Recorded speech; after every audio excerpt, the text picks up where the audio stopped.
Hey, how's it going? This is Tim Jeffries from Fohr. Thanks so much for tuning into this week's Drink with James. I'll get on to your regularly scheduled programming very shortly, but first, I want to take this chance to tell you about a new podcast that we just launched. It's called Foreground. Foreground is a weekly podcast that will feature long-form interviews with some of your favorite personalities in the influencer space. From brand people to influencers to industry leaders. The idea here is to paint more of a general interest picture about the influencer marketing space by providing a fuller background of the personalities that it consists of. The first episode actually features James Nord, who is someone that you're very familiar with, I'm sure. However, if your only exposure to him is through a Drink with James, you've got a lot to learn about him. And I'd actually encourage you to take a listen to that episode. It's inspiring, fun, and very intriguing. I've known him for 3 years now, and suffice it to say that I learned a lot from that episode, and I think you might too. So how do you access it? Well, just search for Foreground. That's Fohr Ground on your favorite podcast provider, and be sure to subscribe to it. We've got some great guests lined up over the next few weeks that we think you'll very much like. As you'll see, we've changed Forecast over to a Drink with James and then made Foreground its separate podcast. So if you want to make sure to be updated when each of the new podcasts come out, make sure to subscribe to both of these channels.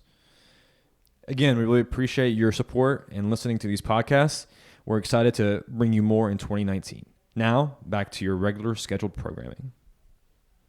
Welcome, Drink with James, episode 132.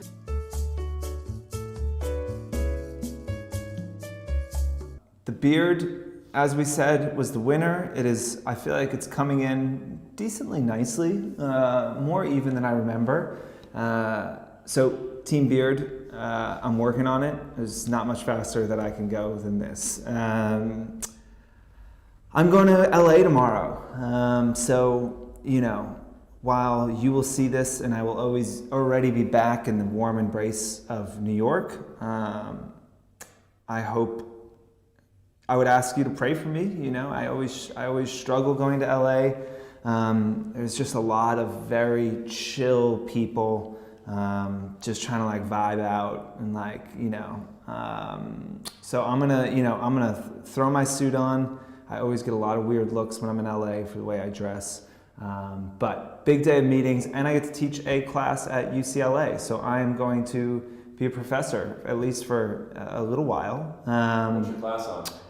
I should look at what my class is on. I'm guessing my class is on influencer marketing in some way. I think I'm speaking to some marketing students about influencer marketing. I'm probably most qualified to teach a class on influencer marketing. What I would like to teach a class on, what would be a good personal journey? If I could teach a class, I would do The Rock and his role in American culture. We would trace it and start from pro wrestling, which I was not a pro wrestling fan, so it would force me to do some research on The Rock. Understand, how do you get out of pro wrestling into being the most successful actor 5 years running in a row? That is a glow up that I do not understand at all. And I think personally having to teach it would be very interesting to learn. So yeah, it would be on The Rock. Rock 101. I don't know what the class would actually be called, but maybe one day, maybe if I sell Fohr, I can just start holding lectures on The Rock or something to try and understand the enigma that is Dwayne The Rock Johnson. Anyway, exciting news. We are launching a new piece of content. It's already launched, actually. So we have a new podcast. It's called Foreground. I am not hosting it, which is probably a pretty big relief for a lot of people, certainly myself included. But Tim is mostly taking the reins on this with a couple other people from the team jumping in. It is interviews with influencers, people in the industry, but it is not like Drink with James. It's not focused necessarily on advice or how to be successful on Instagram, but is more of a backstory of who these people are, who is the person behind the Instagram, much more human interest and storytelling than it is advice and me running my fucking mouth about things. So if that's your kind of thing, the first episode, I'm actually a guest, and I get interviewed. Tim and I get wasted and talk about how I started the company, and if that's a story you haven't heard, it's probably the most extensive version I've told in it, and certainly the most we've kind of dug into the history of Fohr and my background, and kind of how we got from, Rich and I in an apartment to, near 30 people here in Soho. So that episode is live. There was lots more to come. We've already, done a few episodes with great guests. It is a separate podcast from Drink with James, so you have to. How do they find it? So if you just search for Fohr in the wherever you get your podcasts, you should see Foreground and Drink with James will be kind of split in two now. So subscribe to both. Let us know who you want on there. Super excited for this to launch, and let us know what you think. So, anything else? Another thing, if you are in New York City, we have a For You event in the office on Wednesday. It is completely sold out. We didn't sell tickets, but it is at max capacity. We had 175 RSVPs. If you would like to go and you're in New York City and you missed RSVPing, email tim@fohr.co, and he will see if he can sneak you in. Okay, let's go to the show. Yeah?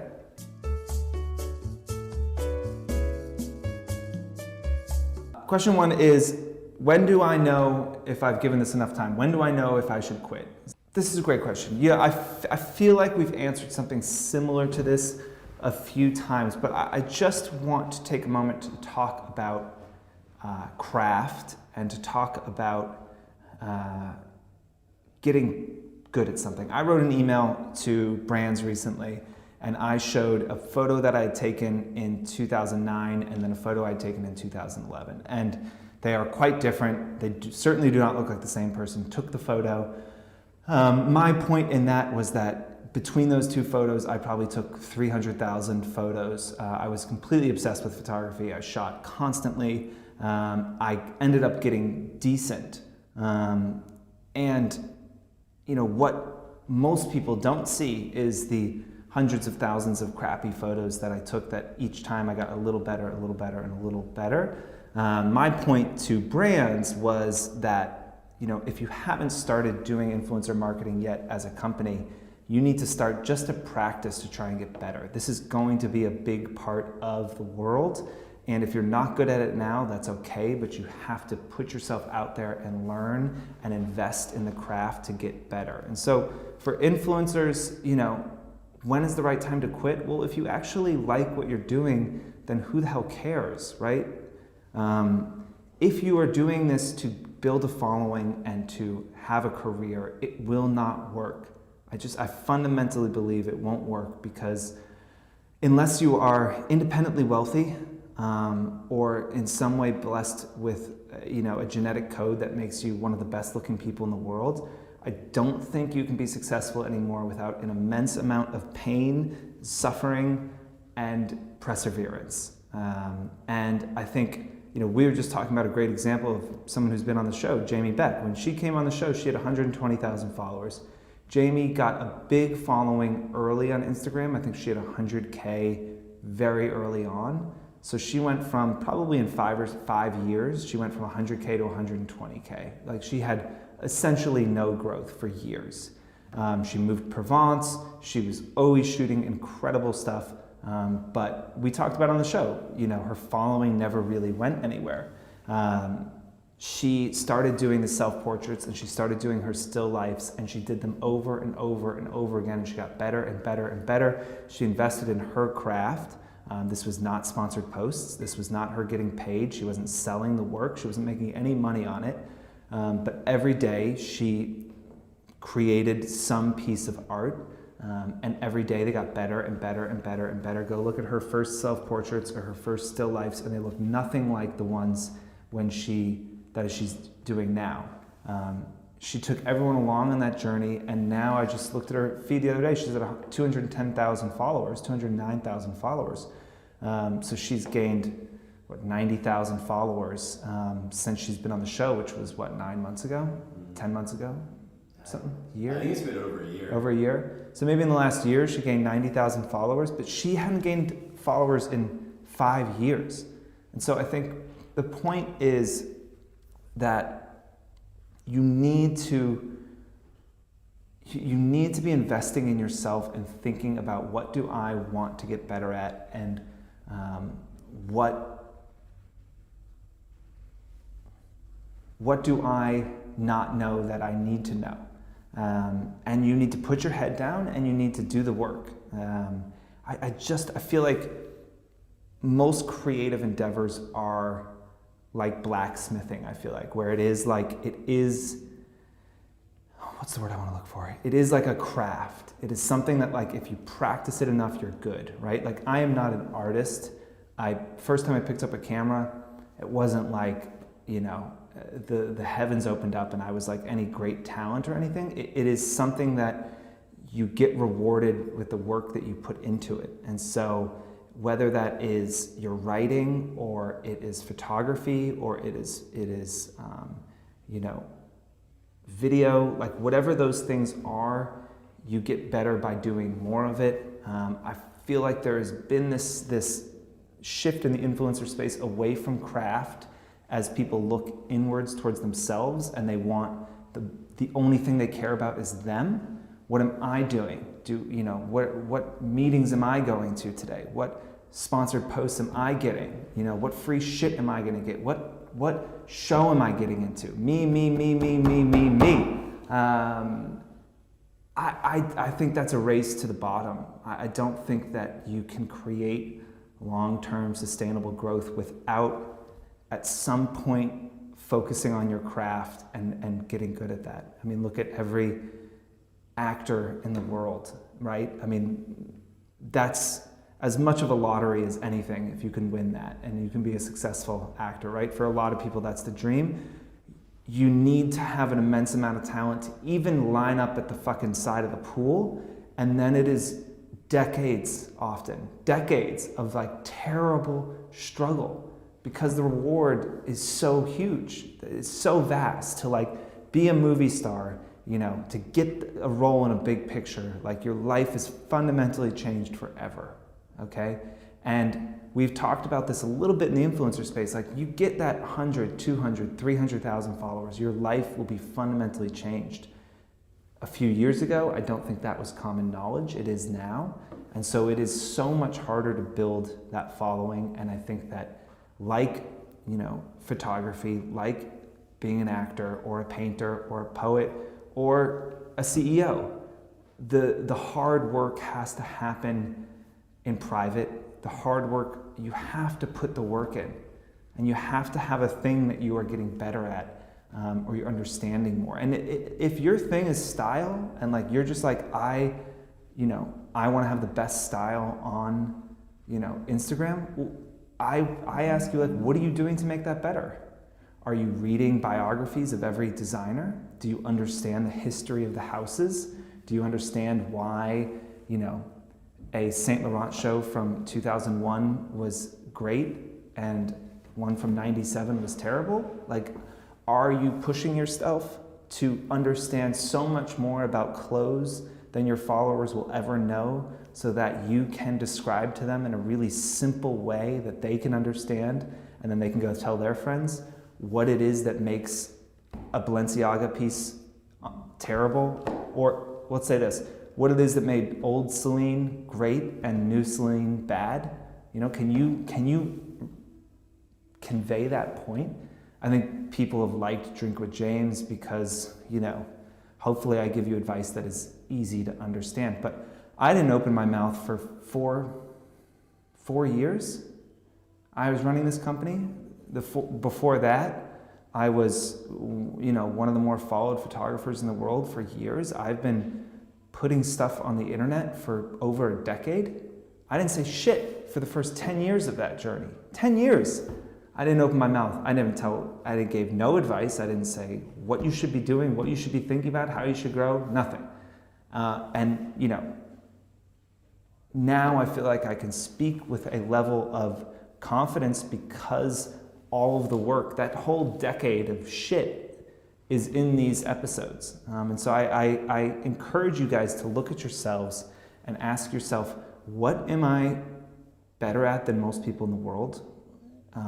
What do I understand better than most people in the world?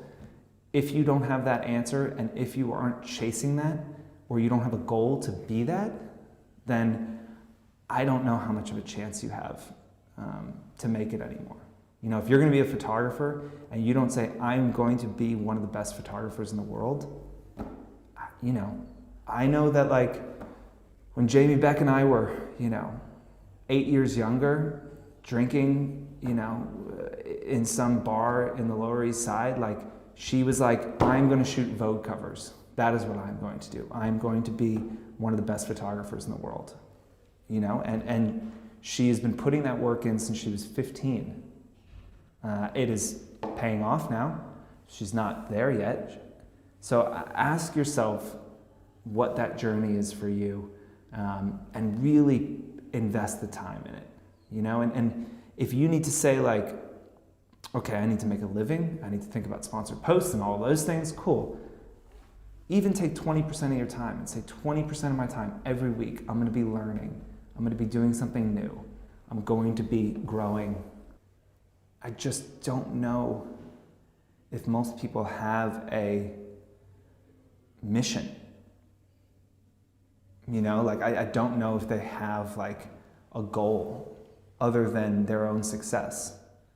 And I don't know I don't know that you can actually really be successful if your only goal is to be successful. I think you need to have something, something you want to do. It's interesting to even look back on someone young like, AOC. She's been talking like this for years, even when she was a bartender, and she's been working on it. She's had this bigger mission. And then, if you can combine a mission with a platform, really special things happen. But people don't give out platforms very easily. They're very hard to get, and by their nature take a long time to get them. So, end rant.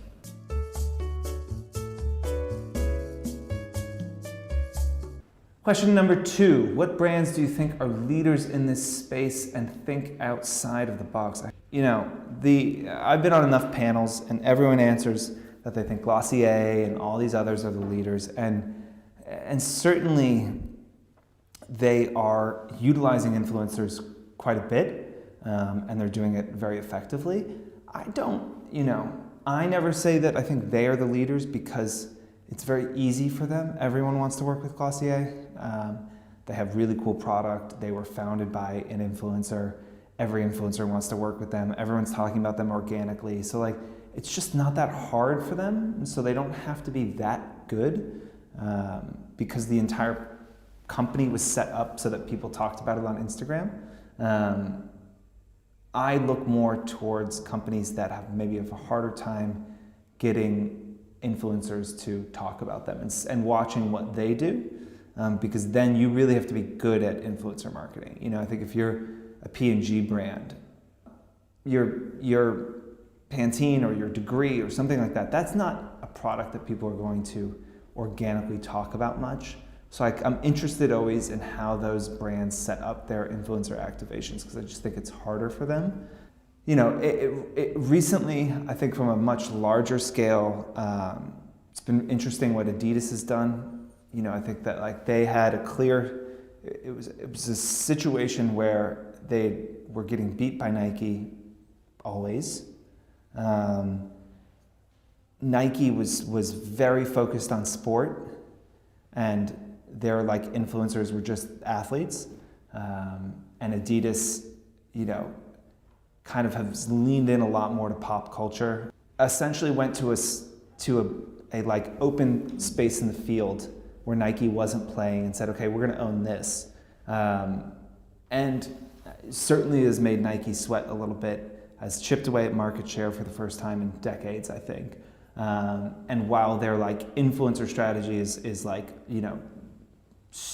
enormous celebrities, I think that they went to a place where other people didn't go, and I think they did it really well. I liked the Breitling activations they were doing last year. You know, they put influencers in fighter jets and shit. Like, I just thought that was kind of cool to see, because I don't see, you know, on my Instagram very often, I don't see people riding in fighter jets. So I think that was like a cool example. I think in the beauty space, NARS always does, you know, the stuff they do is always beautiful. They, you know, often do a really good job of kind of syncing up what is happening on their brand-owned channels with what is happening in the influencer space. They did, and then like, what I like about NARS is I think when they do something, they do it big. They did that, you know, they did a influencer trip, but like did it to Bora Bora, to like, you know, Mr. NARS's private island that he owns out there or something. It was just like completely ridiculous and over the top and amazing. So I think those are a couple brands that are doing a, you know, pretty good job right now.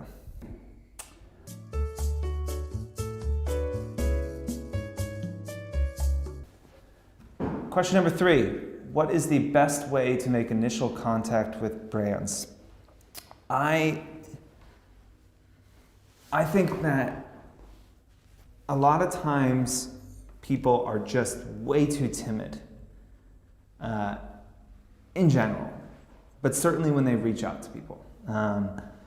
Important to remember when you are reaching out to anyone cold, right? The point of that email is to get them to answer it. That is it.